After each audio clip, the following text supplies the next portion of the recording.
Hello friends, कैसे हैं आप सब। I hope all you are fine. Today we will discuss about mean value theorem in complex analysis. Mean value theorem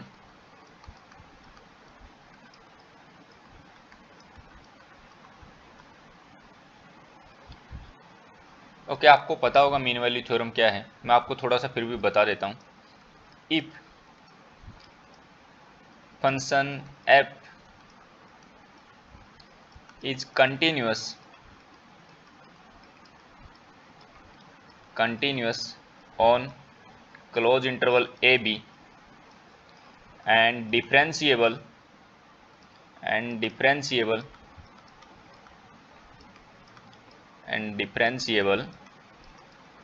on open interval AB, then there exists C belongs to AB such that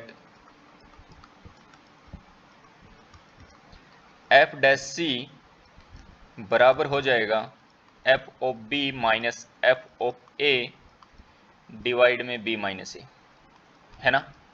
मैं आपको एक example से समझाता हूँ इसको। For example, मैंने fx बराबर ले लिया है अपना एक्स स्क्वायर फंक्शन। हमें पता है ये फंक्शन f कंटिन्यूस है। f is continuous on closed interval A B को मैंने 1 2 ले लिया है and f is differentiable on open interval 1 to 2। Okay, तब क्या होगा, एक ऐसा c मिल जाएगा। कैसा कि f of 2 minus f of 1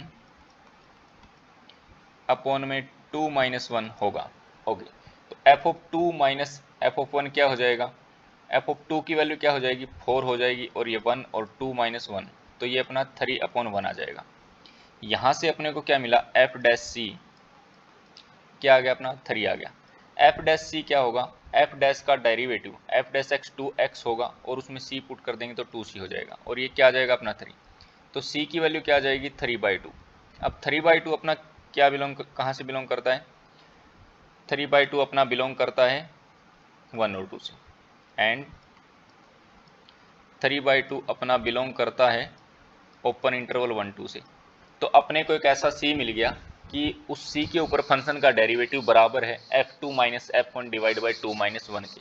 तो आपको mean value theorem real analysis में तो समझ में आ गई होगी, बट ये जो मीन वैल्यू थ्योरम होती है ना, ये कॉम्प्लेक्स एनालिसिस में होल्ड नहीं करती है। मैं आपको एक्सप्लेन करता हूँ क्यों नहीं करती है। अगर होल्ड करती है तो प्रूफ होना चाहिए था, होल्ड नहीं करती है तो काउंटर एग्जाम्पल से काम चल जाएगा। ओके, मैं आपको एक काउंटर एग्जाम्पल देता हूँ। मैं पहले लिखता हूँ, mean value theorem is not valid for complex functions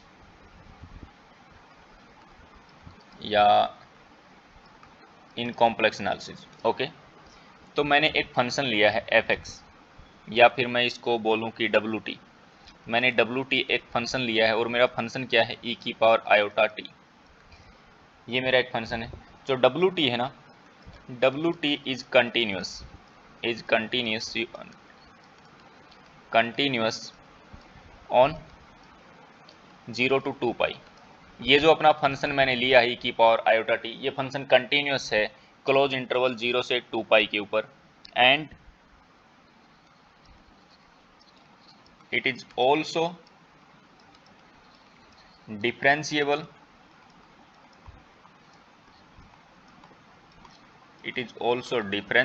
on open interval 0 to 2 पाई। तो हम देखते हैं w ऑफ 0 क्या होगा, e की पावर आयोटा 0, e की पावर आयोटा 0 मतलब 1, और w ऑफ 2 पाई क्या होगा, e की पावर आयोटा 2 पाई मतलब cos 2 pi plus iota sine 2 पाई। cos 2 पाई की वैल्यू क्या हो जाएगी, 1 प्लस आयोटा 0, तो मतलब 1 हो गया। तो यहाँ से हम क्या बोल सकते हैं कि w0 भी क्या है अपना 1 है, और w2 पाई भी क्या है अपना 1 है। W0 भी अपना 1 है और W2 पाई भी क्या अपना 1 है। तो W0, या फिर मैं इसको ऐसे लिख लेता हूँ, W2 pi minus W0 upon 2 pi minus 0। तो ये किसके बराबर आ जाएगा, ये अपना 1 माइनस 1 अपॉन 2 पाई, तो ये 0 के बराबर आ गया, है ना। तो अपने को क्या मिलना था, एफ डैश सी मिलना था, है ना, एफ डैश सी मिलना था। एफ डैश सी नहीं, तो यहाँ पर मैंने W लिया तो W डैश सी लिखना था। तो W डैश सी मैं इसको लिख देता हूँ, W dash C, W dash C. Okay, W dash C क्या हो जाएगा, e की पावर आयोटा टी का डेरिवेटिव हो जाएगा, आयोटा e की पावर आयोटा टी इक्वल में 0। अब आप t की वैल्यू कुछ भी ले लो, t की वैल्यू कुछ भी ले लो, ये 0 कभी नहीं होगा। तो ये क्या है, नॉट ट्रू, ये नॉट ट्रू है। नॉट ट्रू क्यों है, क्योंकि जो e की पावर आयोटा टी की जो वैल्यू होती है ना, वो हमेशा क्या रहती है, 0 से बड़ी रहती है। तो हम लिख सकते हैं e की power iota t not equal to 0 for all t belongs to complex number, है ना।